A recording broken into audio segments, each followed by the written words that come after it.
ఇదిగో నీ కుమారు. పితా పుత్ర పరిశుద్ధాత్మ నామమున ప్రభువునందు మిక్కిలి ప్రియమైన సహోదరి సోదరులారా, మనం ధ్యానిస్తున్న అంశం అమ్మా ఇదిగో నీ కుమారుడు, కుమారా ఇదిగో నీ తల్లి. సిలువలో పలికిన మూడవ మాట. ప్రభు తను మరణావసాన దశలో ఉండి కూడా తన తల్లిని మర్చిపోలేదు. తనకి జన్మనిచ్చిన తల్లిని తను గుర్తించుకొని మరణపు గడియల్లో ఉన్నప్పుడు కూడా తనతో జననము నుండి చివరి మరణము వరకు ఆ తల్లి ఆ ప్రభుతో నడుస్తూనే ఉంది. ఆ బంగారు తల్లి, ఆమె ఎవరో కాదు, పరిశుద్ధ మరియ తల్లి. అందుకొరకే చాలాసార్లు మన అనుదిన జీవితంలో మరణావస్థలో ఉన్నప్పుడు మనం బాధ్యతలు అప్పగిస్తాం. ఎవరి వాటా వాళ్ళది, ఎవరి ఆస్తి వాళ్ళది, ఎవరికి ఏం చెప్పాలో చెప్తాం. ఇక్కడ ప్రభు కూడా సిలువలోంచి మాట్లాడిన అమూల్యమైన మాట ఏంటంటే, అమ్మ ఇదిగో నీ కుమారుడు, కుమారా ఇదిగో నీ తల్లిని ప్రేమపూర్వకంగా అప్పగిస్తున్నాడు. కావున ఈ మాటను ధ్యానించే ముందు మనం ఒకటి ఆలోచించాలి. అక్కడ కేవలం యోహానుకే అప్పగించడం లేదు.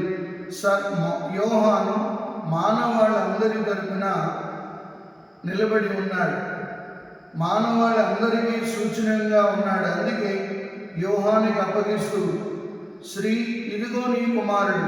ఈ శ్రీ అనే మాట ఆది కాలంలో వాడబడ్డది. ఈ శ్రీ అనే మాట యోహాను శుభవార్త 2వ అధ్యాయంలో కానానపల్లిలో శ్రీ అన్న మాట వాడబడ్డది. మరియు ఇప్పుడు సిలువ క్రింద ప్రభు తన తల్లిని చూసి శ్రీ ఇదిగో నీ కుమారుడు, కుమారా ఇదిగో నీ తల్లి అంటే తల్లిదండ్రులను గౌరవించుదుగా అని చెప్పిన 4వ ఆజ్ఞను ప్రభువే ఎంత చక్కగా మనకు ఆదర్శంగా చూపిస్తున్నారు.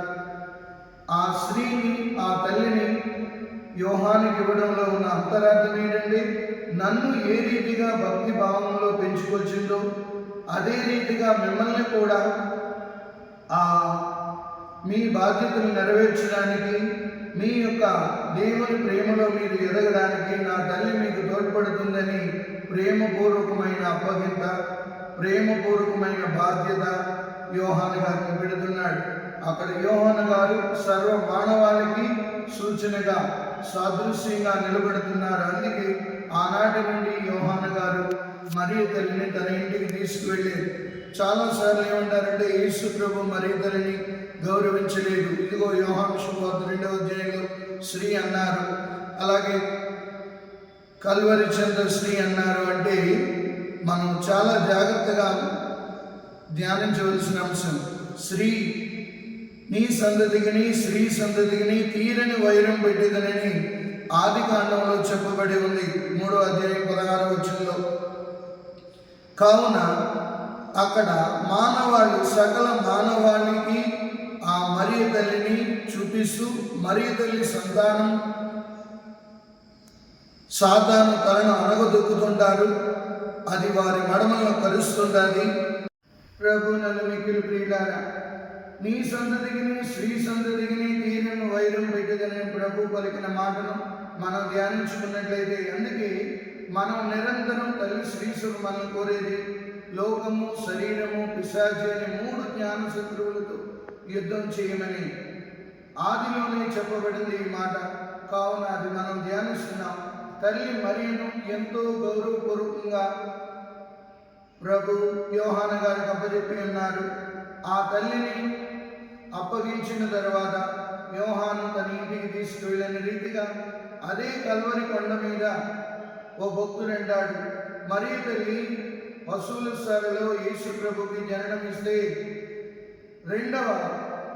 రెండవ విషయం ఏంటంటే, మరియ తల్లి కల్వరిగిరిలో సకల మానవాళిని పురుడు పోసుకొని తన బిడ్డలుగా హక్కును చేర్చుకుంటుంది అంటున్నారు.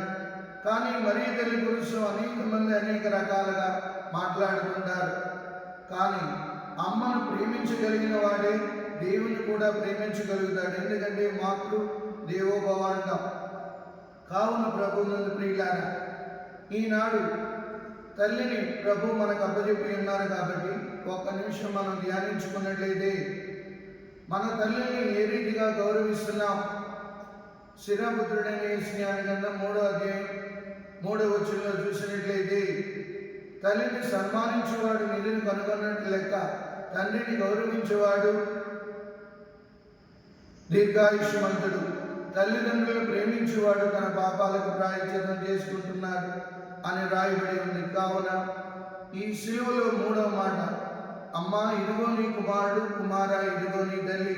మరి మానవులకి మరియు తల్లిని, మానవాళికి మరియు తల్లిని అప్పగించినప్పుడు ప్రతిరోజు అనుదినము మనం జపమాలను చెప్పగలుగుతున్నామా? ఆ మరియు తల్లి యొక్క గౌరవ భక్తులు కనపరచగలుగుతున్నామా? మనకు కుమారుడికి సహాయం చేసిన రీతిగా మనకి కూడా సహాయం చేయమని మరియు తల్లిని అర్థిస్తున్నామా? ఒక్కసారి మనం ఆత్మపరిశీలన చేసుకోవాలి.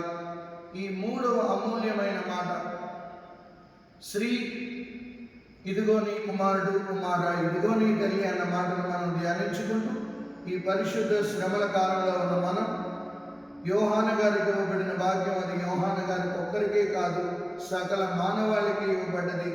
ఎందుకనగా ఆదిలో శ్రీ ఇదిగో నీవు బిడ్డలను కని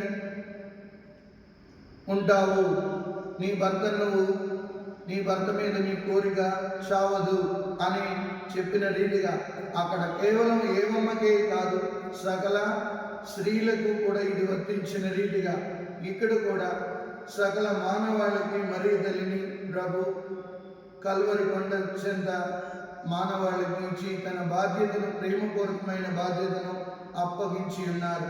ఈనాడు మన బాధ్యతను మనం ఎలా నెరవేరుస్తున్నాం, మన బాధ్యతలు నెరవేర్చడానికి ఎటువంటి కృషి చేస్తున్నాం, ఆ ప్రభు బిడ్డగా జీవించడానికి మనం ఎంతవరకు అనుదినము మన ప్రయత్నాలు మనం చేస్తున్నాం, ఒక్కసారి ఆత్మపరిశీలన చేసుకుందాం. కావున ఈ శిలువలో ఉన్న ఈ 3వ మాట ధ్యానించుకుంటూ తల్లులను గౌరవిద్దాం, తల్లులను ప్రేమిద్దాం. తద్వారా దేవుని ప్రేమను మనం చూడగొనడానికి సిద్ధపడదాం. ప్రభు మిమ్మందరినీ ఆశీర్వదించి కాచి కాపాడును గాక. పితా పుత్ర పవిత్రాత్మ నామమున ఆమేన్.